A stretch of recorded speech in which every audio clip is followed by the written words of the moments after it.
What's going on, everybody? This is Paul with PRM BBQ Co. And we are here with Mr. George Megason, and we're going to meet the master. Peace. Mr. George Megason. So, man, look, he just picked up a 250-gallon smoker pit. I think it's in terms of the paint job and it's the best you ever did. It's the best we've ever did. And the matching wheels, these cherry. It is cherry, absolutely. But George, tell us a little bit about yourself.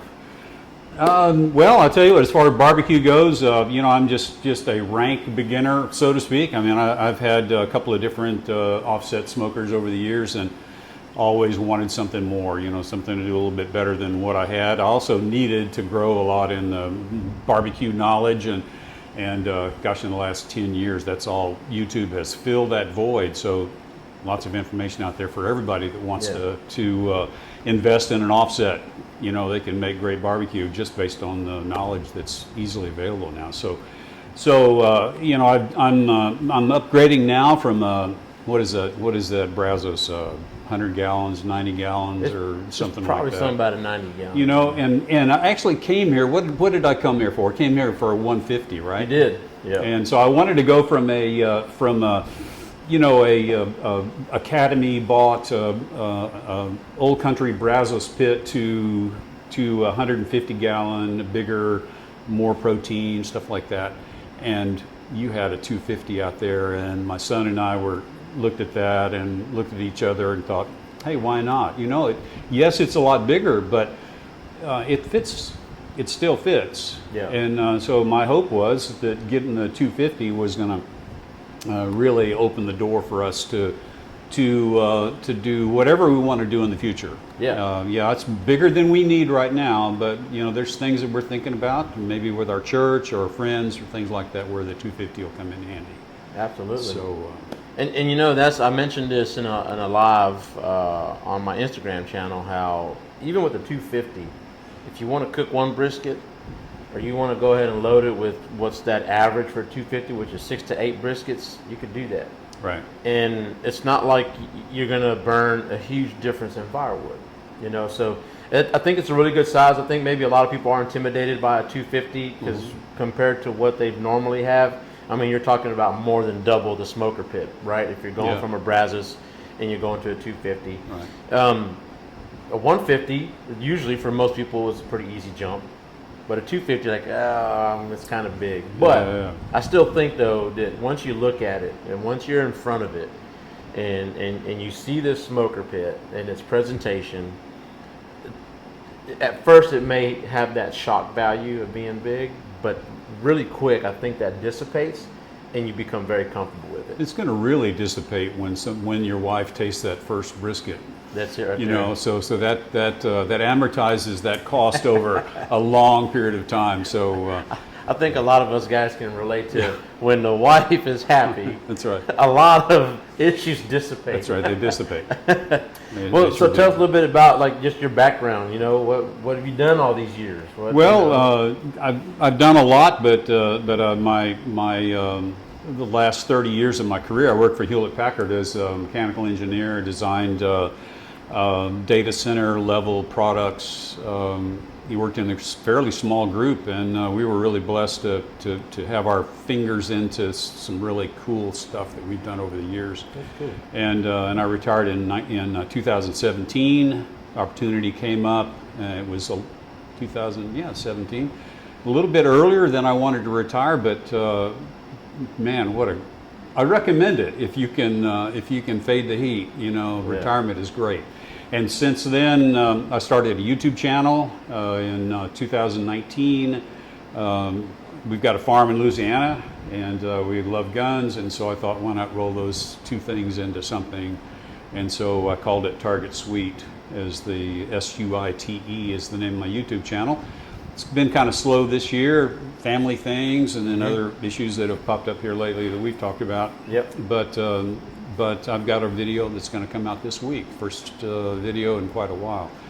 So that's been a lot of fun, and actually had thought about rolling in some barbecue segments into my YouTube stuff. Yeah. And having, back to the pit that you built, having, you know, the original idea was having it on casters, but then the wagon package, seemed, well, why not? And then I realized if I had a wagon package, I could actually pull that down to the range at the farm, and I could be smoking some Q while I was shooting some guns and roll that together and then share a meal with everybody that wants to watch my stuff. So all of those things are still possible. It's nothing like gunpowder and firewood. Yes. That's right. You kill your protein. That's right. And you cook it. Well, it's a pretty good combo. That's right. And like I told you, I was there last week, and we've got a problem again. They come every now and then, but we got a problem right now at the farm with pigs. Yeah. And so the one that I harvested the other day was about 50 pounds. That's just about right to go on that 250. Yeah. So that's something we may do in sometime in the future. But man, what a great job! We've been so excited about the possibility. My son and I both, because we're both getting one. They're the same style. And then you found that pit with the red patina on it. Oh my goodness! Yes, that's absolutely amazing tank. So I remember when George had told me that they're thinking about painting that one too. And he came over, and I said, hey, why don't you send Austin a picture of that? Because if he wants to paint it, I'm going to keep it for another project. Because what we do when we paint, we sandblast all the tanks. That just gives the surface a rough texture for paint to adhere, It's going to hold better, longer. So then, of course, when he saw it, though, I was pleased either way. When he saw it, I was like, yeah, this is going to look good. Yeah. Well, it has, but, both smoker pits have been fan favorites of a lot of people. Of course, there's always a lot of guys that are team patina, and there's a lot of guys that are team paint, and they're like, they don't want it. I almost feel like there's almost no gray area. So if those guys will look at those guys that are team patina, they look at my pit real close, and they're going to say, oh, there's some patina in there.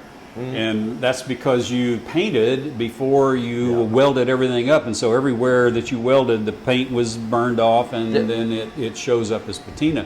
And of course, what I fell in love with was your 250 here. I mean, your 200. Yeah. Which was one of your earliest pits. Yeah, that's our OG, right? That's our Overlander that we built. So it does have that olive drab paint on there, and of course it's worn now because we got something like 800 hours or so of cooking time on it, give or take. So it still got that patina, but you notice the new metal still looks pretty good. Still looks good. Now it does live inside for the most part. Yeah. But even then, there's some stuff you can do to it, to kind of keep that to last longer. But yeah, man, it's a great pit. Both of them are great pits.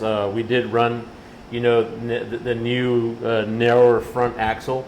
Obviously, that was a collaboration with your thoughts on that. Being that you're a mechanical engineer, what did you say? You have the knack. You have the knack. That's right. So your mind never sleeps when you're of that type, and you're always thinking, right? So that's, I think, where me and George we clicked, and it worked out really good, and it really does work. Well, one thing that I liked about PRM Barbecue Co. is, you guys keep things really simple. You're not trying to please everybody's wildest dream because there's a cost to that, right? In time and investment, and all makes things difficult.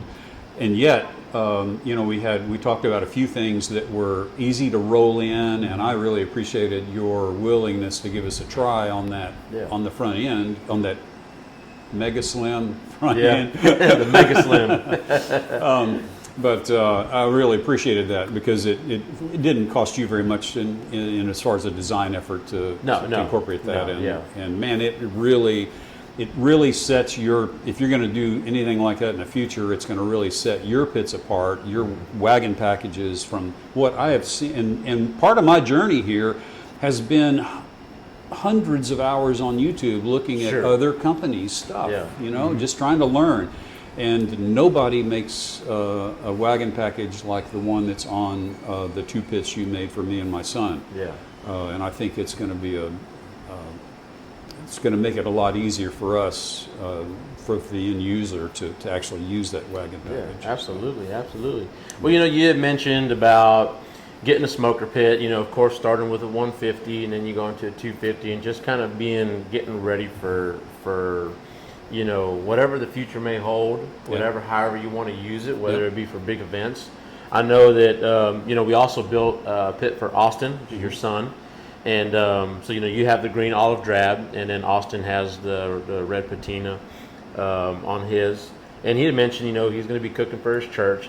And that's kind of one of the things, though, is that a lot of the pit masters, and a lot of people like to use the word pit master very loosely.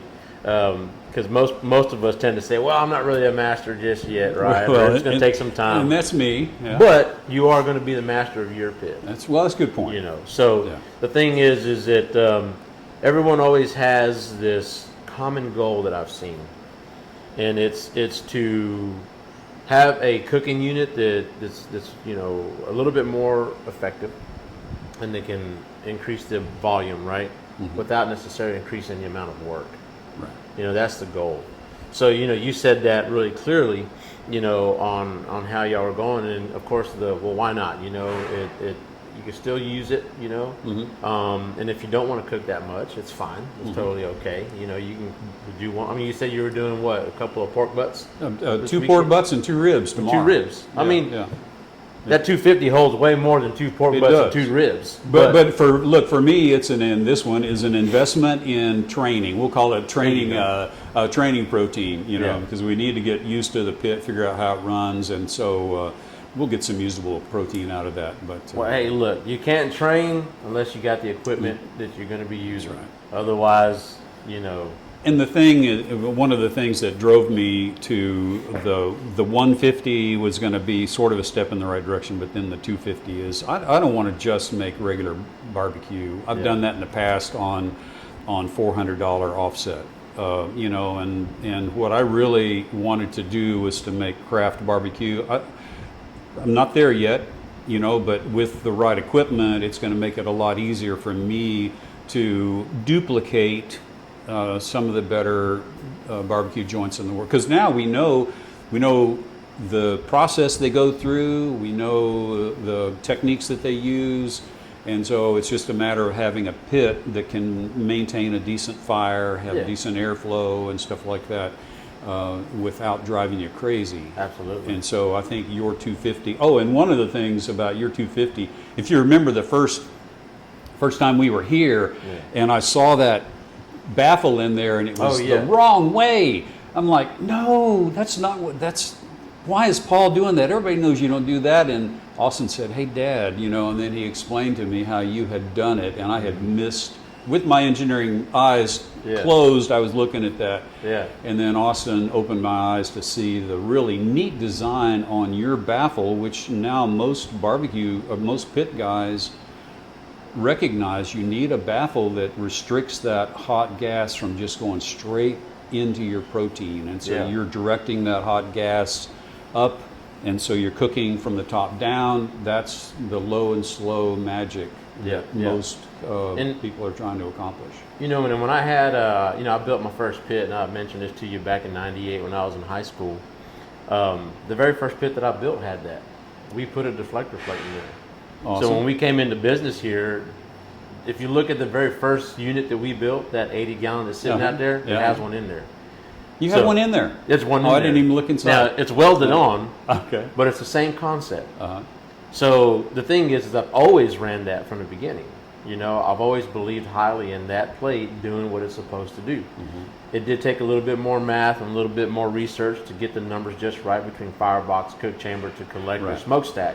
But once we figured out those parts of it, that deflector plate continued to play a huge role in being able to use the majority of your cook chamber. Right. You know, so kind of leading in from there, since now you have a unit that's going to meet your demands, right?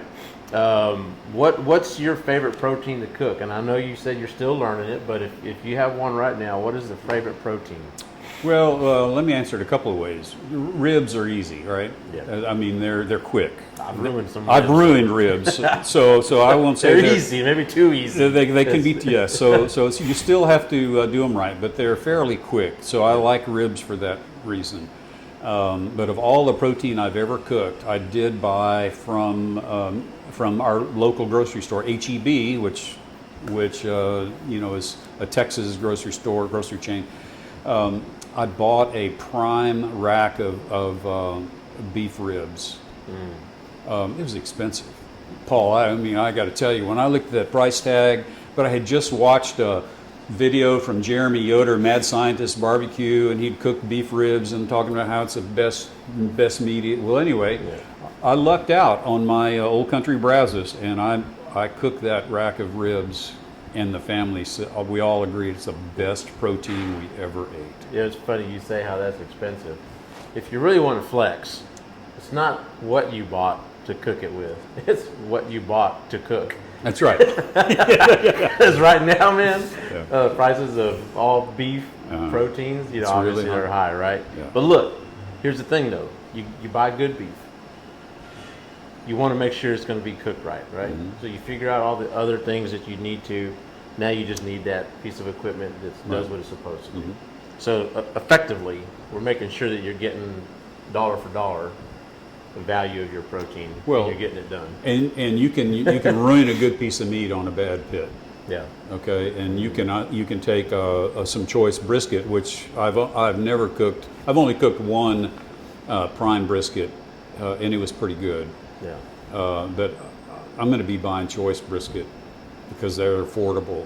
Yeah, compared to the prime. The prime is a special thing, but I've got a feeling, this is what I'm hoping to prove, that with a decent pit that's got the right airflow, that I can maintain temperatures consistently, that I can take a choice brisket and make a fantastic and I think you will. meal out of it. So. I'm confident you can do it. I've talked to many pit masters who have done But it before. I may ruin one or two of those before I get it down, but it's part of the journey.